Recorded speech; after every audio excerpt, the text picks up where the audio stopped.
Bom, pessoal, então vamos lá, né? Mais uma aula nossa aí, Faculdade Batista, né? Dando sequência ao nosso estudo. Hoje vamos estudar a aplicação da lei penal, né? Ainda na aplicação da lei penal, a lei penal no tempo e no espaço. Então vamos lá, nosso primeiro slide, ó. Lei penal no tempo primeiro, gente. Lei penal no tempo. Eficácia da lei penal no tempo, ó, como decorrência do princípio da legalidade.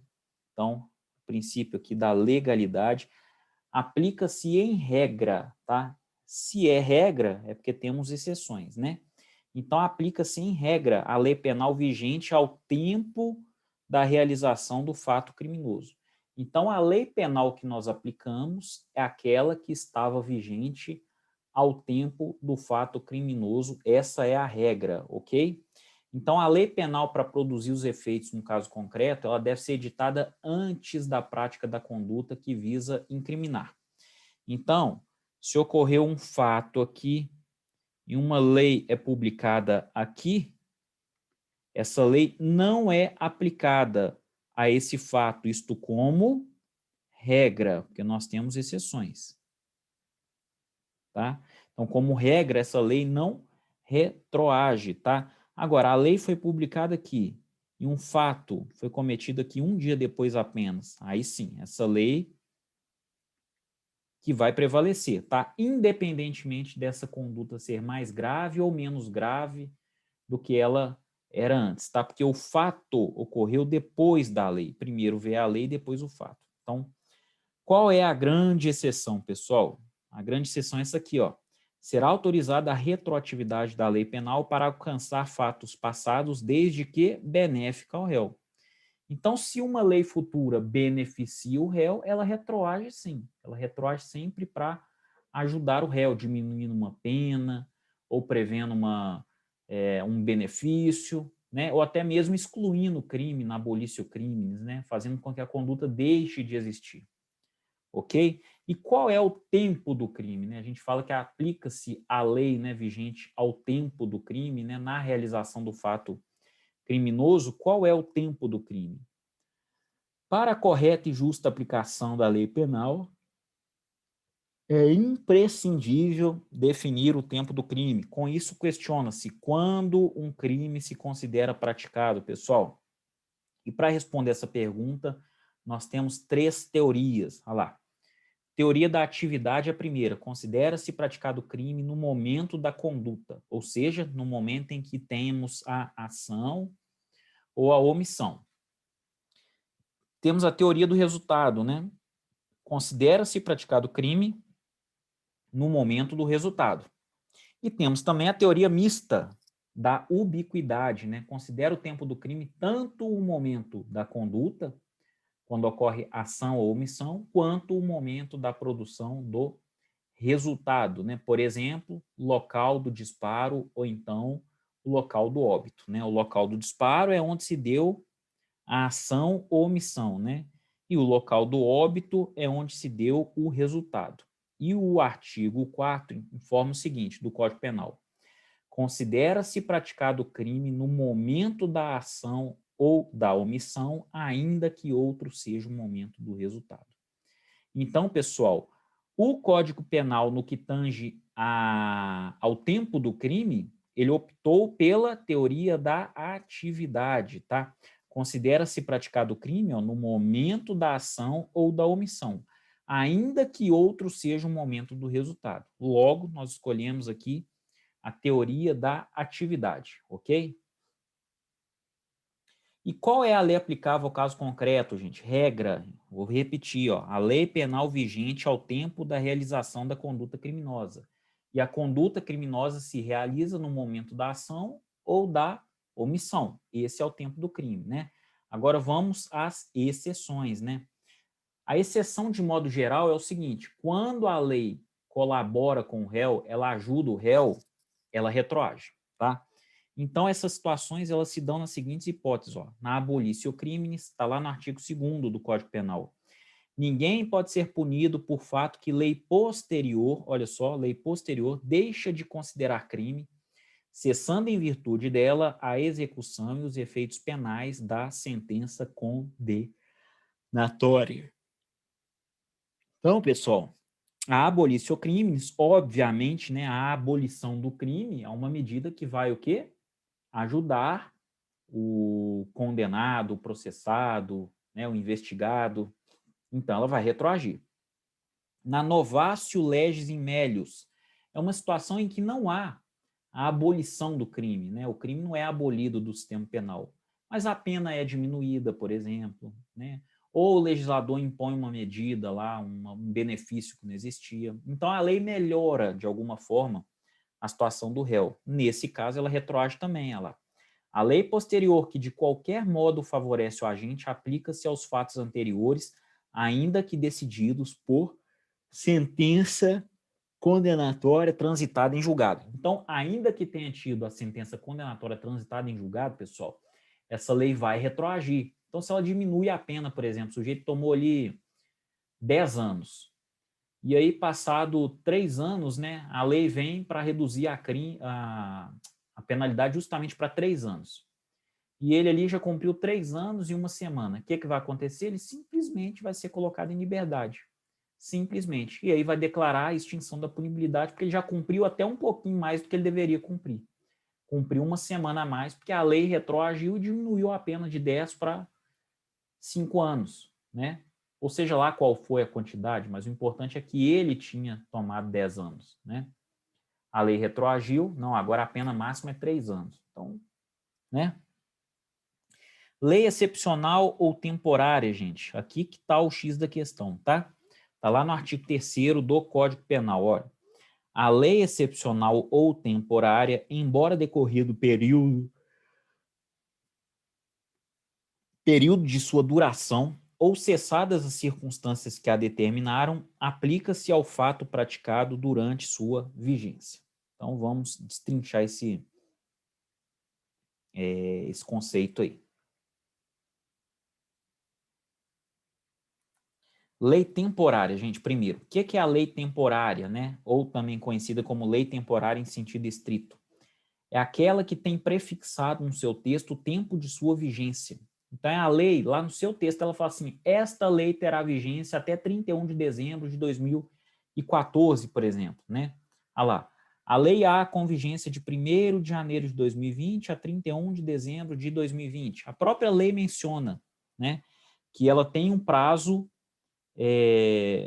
de validade. Isso aconteceu, pessoal, na lei da FIFA, né? A lei da FIFA aqui que regulamentou a Copa do Mundo, regulamentou também a Copa das Confederações, né? A própria lei falava que ela perdia a eficácia em 31 de dezembro de 2014. Algumas modalidades criminosas foram criadas naquela lei. E essa lei só iria até aquela data. Agora, se o cara é julgado em 2015, não é porque a lei tinha vigência até 2014 que ele ali não vai ser culpado mais. Porque senão o sujeito que praticasse um crime ali no dia 30 de dezembro, né, 31 de dezembro, 28 de dezembro, jamais ia receber qualquer tipo de punição, né? É óbvio que não receberia. Então, essa lei retroage, mas não é exatamente uma retroatividade, é porque, na verdade, é aquela lei que encerrou o prazo dela. Agora, o julgamento, a instrução processual, elas podem seguir perfeitamente, tá? Então, essa é uma situação que a lei retroage para, né, independentemente de beneficiar ou prejudicar o réu. Lei excepcional ou temporária em sentido amplo, né? Consiste em norma que tem por escopo atender necessidades estatais transitórias, tais como guerra ou calamidade, perdurando por todo o período considerado excepcional. Então, essa lei não tem uma data fixa, não. A lei excepcional é muito parecida com a lei temporária, mas não tem uma data fixa. Não tem assim, esta lei terá seu prazo de vigência até 31 de dezembro de 2014 ou de 2018. Não. Ela prevalece enquanto existe uma calamidade. Quando acabar a calamidade, ela deixa de existir. Se uma lei penal fosse editada, por exemplo, nesse período da Covid, gente, determinando uma modalidade criminosa, enquanto houver Covid, é proibido andar sem máscaras nas ruas, tá? Não existe esse tipo penal propriamente dito, né? Andar sem máscara. O que tem é um tipo penal que está lá no artigo 267, salvo engano, né? Que é infringir normas do Poder Executivo que estão tentando conter uma pandemia ou epidemia, né? existe essa lei. Agora, se uma lei é editada no sentido é proibido andar sem máscara nas ruas, enquanto houver a pandemia da Covid-19 no Brasil, nesse caso, essa lei seria uma lei excepcional. Tá? Ela tem um prazo, mas é um prazo que a gente não sabe. Se vai ser de um mês, 1 ano, 10 anos, 80 anos, a gente não sabe. Ela vai até o final da pandemia. Tá? Então, essa lei, ó, ela tem como escopo atender necessidades estatais transitórias, tais como guerra ou calamidade, perdurando por todo o período considerado excepcional, o período da Covid, por exemplo, né? Principais características das leis temporárias e excepcionais, pessoal. A autorrevogabilidade, tá? Elas são leis autorrevogáveis. Elas não precisam de outra lei para serem revogadas. Basta o prazo ser ultrapassado. No caso da lei temporária, a gente tem um prazo já definido previamente. No caso da lei excepcional, é o prazo de duração ali da guerra ou da calamidade, né, ou da pandemia, ok? Essas leis são ultrativas, né? Elas têm ultratividade, os fatos cometidos dentro de sua vigência, mesmo após a extinção, né, continuam a ter efeitos. Então, não é que elas têm uma ultratividade no sentido estrito da palavra, gente, mas é porque o sujeito que cometeu lá o crime no último dia de vigência da lei, ele também tem que ser penalizado, né? O processo continua, o crime acabou, ninguém mais pratica daquela data para frente. Mas aquele sujeito que já praticou, ele vai ser necessariamente processado e, se for o caso, condenado, né? Ou seja, ele vai ser responsabilizado, ok? Então é isso, pessoal. A gente terminou lei penal no tempo, agora vamos à lei penal no espaço. Eficácia da lei penal no espaço. Sabendo que um fato punível pode eventualmente atingir os interesses de 2 ou mais estados igualmente soberanos, né, gerando nesses casos um conflito internacional de jurisdição, o estudo da lei penal no espaço visa apurar as fronteiras de atuação da lei penal nacional. Será que a lei penal brasileira pode atuar lá na França, lá nos Estados Unidos, lá no Canadá, lá na Bélgica, né, lá na África do Sul, lá no Cazaquistão, será? O objetivo, então, desse estudo é delimitar as fronteiras de atuação da lei penal nacional e evitar o quê? Conflitos internacionais de jurisdição. Nós vamos entender até onde a lei brasileira tem vigência, né? A regra, gente, a regra soberana é a territorialidade, tá? O que é a territorialidade? Aplica-se a lei penal do local do crime, não importando a nacionalidade do agente, da vítima ou do bem jurídico. Então, se o crime aconteceu aqui no Brasil, crime no Brasil, lei brasileira, simples. Ah, mas a vítima é mexicano, o autor é americano, não importa, não importa, tá? Essa é a regra, gente, olha lá, a regra, tá lá no artigo 5º. Aplica-se a lei brasileira sem prejuízo de convenções, tratados e regras de direito internacional ao crime cometido no território nacional. Crime cometido no território nacional, lei brasileira. Regra, tá? Agora, pessoal, o que vai cair numa prova sua da OAB, né? Num concurso público, eventualmente, numa prova minha que eu vou elaborar para vocês, a gente vai dar o que? A regra ou a exceção? Claro que é exceção, né, pessoal? A exceção faz muito mais confusão e é muito mais legal de trabalhar, né? Então, vamos lá. Ó. Ah, tá. Antes das exceções, eu quero mencionar aqui para você, ó, o que é extensão do território nacional, né? Para os efeitos penais, ó, parágrafo 1º do mesmo artigo 5º que a gente acabou de ler. Para efeitos penais, consideram-se como extensão do território nacional as embarcações e aeronaves brasileiras de natureza pública ou a serviço do governo brasileiro, onde quer que se encontrem, bem como as aeronaves e as embarcações brasileiras mercantes ou de propriedade privada que se achem, respectivamente, no território aéreo correspondente ou em alto mar. Professor, não entendi nada, então vamos devagar. Não é território nacional, gente. É considerado uma extensão do território nacional, tá? É uma extensão do território nacional, então vai equivaler ao território nacional, embora não seja. Então, para os efeitos penais, e não para efeitos cíveis, efeitos tributários, efeitos administrativos, efeitos trabalhistas, efeitos previdenciários, não, gente, é para efeitos penais, tá? Para os efeitos penais, consideram-se como extensão do território nacional, então consideram-se como extensão do território nacional as embarcações e aeronaves brasileiras. Então, embarcações é o quê, gente? Navio, barco, lancha, tá? Embarcação, ok? E aeronaves, o que é aeronaves? Avião, helicóptero, avião tec-teco, avião Boeing, tá? Helicóptero, uma aeronave, ok? De natureza pública ou a serviço do governo brasileiro. Então, a aeronave de natureza pública, né? Ou a serviço do governo, transportando o presidente da República, transportando um governador de estado, ela está a serviço do governo brasileiro, né? Acontece um crime dentro dessa aeronave lá na França. Gente, esta aeronave é uma extensão do território brasileiro? Sim ou não? Olha só, vamos continuar lendo o artigo. Onde quer que se encontrem. Então, aeronaves públicas ou a serviço do governo brasileiro, o local que elas estiverem, nós vamos considerar uma extensão do território nacional. Está lá na França, ali é território brasileiro, é uma extensão do território brasileiro, tá? Além disso, gente, as aeronaves e as embarcações brasileiras, mercantes ou de propriedade privada, então aquelas que fazem atividade comercial, por exemplo, um avião que transporta mercadorias, né? Ou um navio que transporta alguma coisa também, né? Então, essas embarcações ou aeronaves mercantes ou de propriedade privada que se achem no espaço aéreo correspondente ou alto mar. Ou seja, alto mar, gente, é onde não é de país nenhum. Lá no meio do Atlântico, lá, não é de país nenhum. Ok? Não é de país nenhum. Então, nós temos a situação em que uma aeronave mercante ou uma embarcação mercante passando por aquela área serão considerados o quê? Extensão do território nacional. Agora, se estiver dentro de outro país, aí não. Não é extensão do território nacional. Se está lá na França, lá na Turquia, aí não, gente. Só se for uma aeronave pública ou que esteja a serviço do governo brasileiro. Aí é extensão do território nacional. Se for mercante, não. Aí não, ok?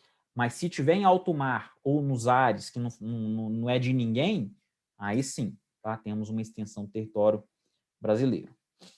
Parágrafo 2º. É também aplicável a lei brasileira aos crimes praticados a bordo de aeronaves ou embarcações estrangeiras de propriedade privada, achando-se aquelas em pouso no território nacional ou em voo no espaço aéreo correspondente e estas em porto ou mar territorial brasileiro. Então, do mesmo jeito, tá?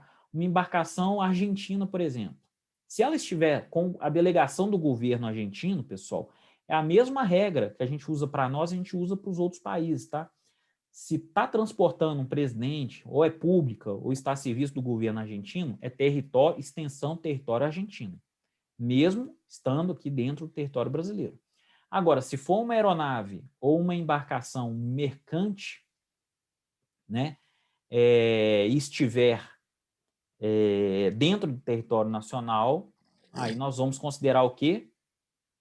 Na verdade, não é uma extensão do território, não, mas nós vamos aplicar a lei brasileira a esses crimes. Ok? Lugar do crime, gente. Então, o que é o lugar do crime? A gente estudou a territorialidade e a extraterritorialidade, né? Lugar do crime. Da mesma forma que uma infração penal pode se fracionar em tempos diversos, é possível que ela se desenvolva em lugares diversos, percorrendo inclusive territórios de 2 ou mais países igualmente soberanos, né? Nesse sentido, é preciso avaliar qual o lugar do crime. Então, lugar do crime, gente, conduta mais resultado. A gente utiliza a teoria da ubiquidade. Lembrando que no tempo do crime, nós usamos a teoria da atividade, tá? Teoria da atividade. Agora, lugar do crime, não, é teoria da ubiquidade. Aqui, artigo 6º. Considera-se praticado o crime no lugar em que ocorreu a ação ou omissão, no todo ou em parte, tá? Bem como onde se produziu ou deveria produzir-se o resultado. Então, teoria da ubiquidade, né? Ou onde se deu a conduta, ou onde se produziu ou deveria se produzir o resultado. Teoria da ubiquidade, tá? Então, a gente falou aí de lei penal no espaço. As exceções ali com relação à territorialidade, né? A extraterritorialidade eu vou deixar para a próxima aula para a gente não embolar o nosso meio de campo aqui. Aqui eu mencionei, então, somente o que é lugar do crime, falei do território brasileiro, a extensão do território brasileiro e onde se aplica a lei brasileira, embora não seja território brasileiro ou nem mesmo extensão do território brasileiro. Beleza, pessoal? Então é isso que a gente tinha para a aula de hoje. Eu vou encerrar aqui a gravação. Muito obrigado a todos que assistiram.